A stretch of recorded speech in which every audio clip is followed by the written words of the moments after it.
Alright guys, TacticalRab back again today. Hope you're all doing well and enjoying your day so far. Welcome back to Valorant news. Loads going on right now. We are 1 week away from the World Championship. A skin coming into the game for champions, 100 Thieves making some serious moves, and one player on Envy frustrated with the situations with the PCs in where they are in their practice rooms now in Berlin. Very much intrigued to your thoughts in the comment section below. If you enjoyed the video, hitting the like button. It's the best thing you can do to help this channel reach more people. Please consider subscribing as well if you have not yet already. Firstly then, this is the Champions Bundle, releasing November the 24th.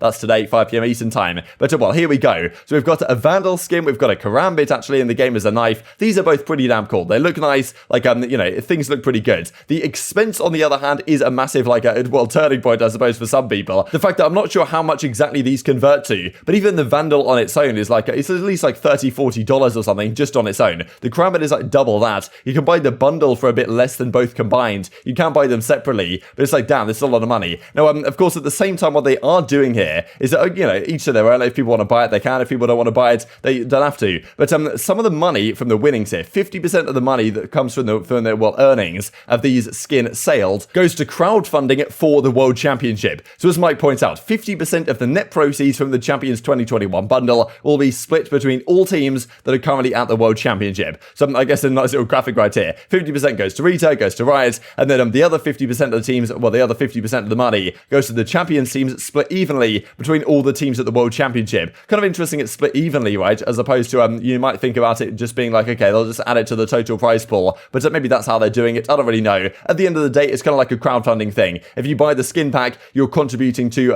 what the teams are going to earn at the World Championship, which is, they're probably going to make a fair bit of money off this, quite frankly, especially with the price that they are charging. So, pretty cool, like, all things considered. They had some other things into the game as well. There's some Twitch drops, right? So if you watch on Twitch between the December 1st and December 11th, you get this, like, spray or whatever, and then you get the gun buddy by watching the final. So just things like this that take things to a next level, really, and are going to get people more involved for the World Championship. Champions starting in, I'm pretty sure, yeah, next time, well, this Wednesday next week, which is a week today. So not too bad, frankly. It's coming up really soon indeed. Player cards as well for the Valorant Champions Tour. They're in the game also, or at least arriving into the game. So definitely some cool stuff going on right now in the game itself. Also, we get the trophy, as Foxay points out here on the timeline. So this is kind of like in the game itself, or like, well, it's just like, well, sitting right here. It's pretty damn cool. And well, this is actually the trophy in its full form, I suppose, for this Champions event. In it, well, just around the corner. One team is going to lift this. Which team's it going to be? We shall see. One team it's not going to be is 100 Thieves, because, well, they didn't even qualify, right? Do the last chance qualifier. And,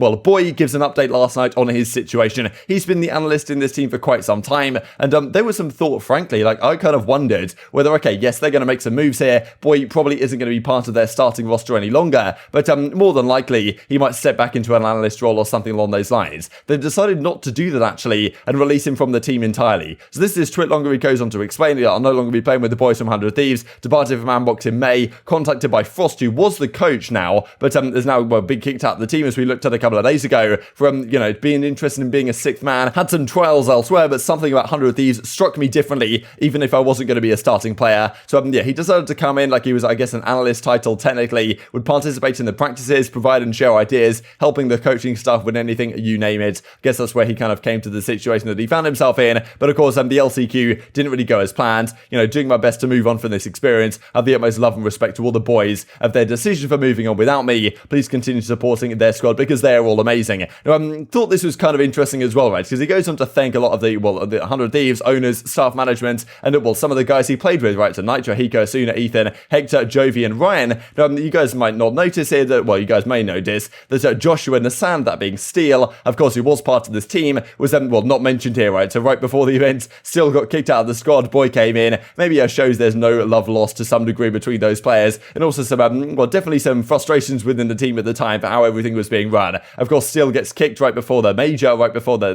last chance qualifier, and then Nitro basically becomes the in-game leader. A lot of questions right now what they're going to do going forwards, frankly, because they then go on to say that, okay, well, as Seven says in reply, he's only 16 right now, Seven, he's a substitute for 100 Thieves. Definitely a bright future ahead of him, as b0i says, but still, maybe not joining the team already. There are some thoughts about whether Seven is, you know, not ready quite yet about joining the 100 Thieves starting lineup. But well, this then from 100 Thieves Esports, they will continue and say yes, b0i is being removed from the team, but Dicey also, who hasn't actually played for the squad since, like, I don't know, ages ago, like April or February or something, like when he got benched ages ago, and he's still been sitting there on the bench. Rumors has it that Dicey has been like scrimming a little bit with Anbox. It's kind of unclear where he might be going, but that's all we've heard so far, that maybe a few days ago he was trialing with Ambox a little bit, so maybe he'll be going there, who knows, but they'll both be departing from the organization. I believe Dicey's contract was not yet up, but they've eventually just terminated it, and of course they're looking to make some moves. Now I imagine 100 Thieves may well wait until after Champs at this point to determine what they're going to do, because there might be a player they can pick up from one of these other Champs teams. They might think, okay, right now we've got Nitro here, and who knows if Nitro is actually going to stay 100%, just because like there was some talk about him going back to CSGO. There was also some talk on By the Numbers yesterday, the rostermania edition over in Counter-Strike, that a Liege actually considered maybe coming to Valorant, and 100 Thieves could be a team there. Liege, of course, a fantastic player for Team Liquid. Of course, it's possible Nitro could go the other way back to a Liege on Team Liquid in CSGO. It's kind of crazy, but of course, they're going to be looking for some players. You'd imagine that they wait until after Champs at this point to see how things go, but of course, by that point, who knows what Nitro is up to, whether he's even playing Valorant anymore. It could be kind of crazy. Dicey says, free agent looking for a team. He's looking to go somewhere. Maybe it's going to be Ambox, as we looked at a couple of days ago, but potentially other options on the table out there as well. And this also, as George says, more info should come later this week on maybe who they will be. So maybe they will not wait until after Champions after all and get someone in relatively soon. 100 Thieves, Sinatraa, Hopium, though certainly we've been talking about that a little bit lately. Stop, maybe it's not going to happen, but maybe it is, right? Who knows at this point? Now, this is also from Marved over at Envy ahead of Champions. Lots of talk about this the last 24 hours or so. As I'm pretty sure all the players are now in their practice rooms, right? They're getting ready to go. They've got the opportunity to practice up against other pro teams ahead of the World Championship, get some scrims in, and just feel how these PCs are going. The problem is, these PCs feel horrible. Why no upgrade? That's the thing. A lot of the time, in order to save cost, and of course, Riot, nice little indie studio or whatever, they don't have the money to support this kind of infrastructure, but all these rooms have some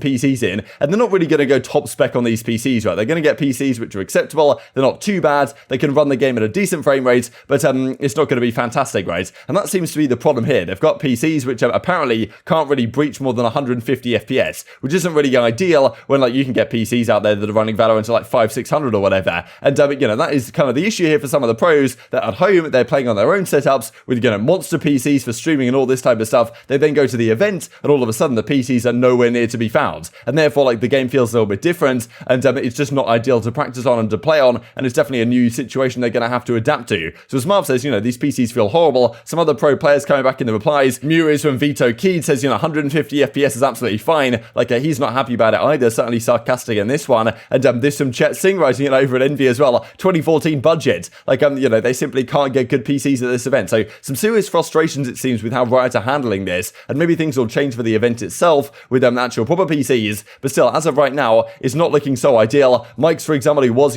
former coach, I'm pretty sure, of Envy, and couldn't get things figured out with the contract stuff. It was kind of crazy. He drops the clown emoji on Riot effectively for not doing as well as they could have done in this situation. And Leaf over at Cloud9, he goes, I'm skipping every second mouse swipe, all good, I'm still beaming. So look, these PCs are so bad that my game is actually kind of breaking up and tearing up in mid-action. The game is just skipping for me. It's not ideal. Definitely an interesting one. Just to finish out the video with one more thing, I wanted to mention this. They came up from, Kobe Zucker over at Upcomer, but does an interview with Cruz. I don't really know how you're meant to pronounce this. Some of the names in Valorant are just absurdly difficult to pronounce, but he's over at X10, and I'm pretty sure they're in the same group as Envy. Yeah, they are, because it's Envy and Ascend in Group A alongside X10, and they're not as hard as what everyone thinks, is what he has to say. This is the full article right here, but yeah, some talk from from these guys about the fact that they're coming in. They've got the Keyed Stars in there as well, but as he says, my initial reaction is it's pretty doable up against Keyed Stars, Envy, and Ascends. A pretty tough group, but as champions, there's not an easy team in this entire tourney. But going on to say, I don't see how they play where it's wow, to us, it's normal. Well, some of these other smaller teams do. They're not as hard as everyone thinks. So Envy's certainly a solid squad, but he reckons there's a very good chance that they can actually take down this entire thing. I guess we'll see how things go. Of course, words like this can sometimes come back to bite people, but very much intrigued to your thoughts on all this stuff in the comment section below. Hope you guys enjoyed the video. If you did enjoy it, hit in the like button, tell us the YouTube gods this is a good video, and also you should see it as well, and help grow the competitive Valorant community. Thank you much as always, take care, and I will see you next time.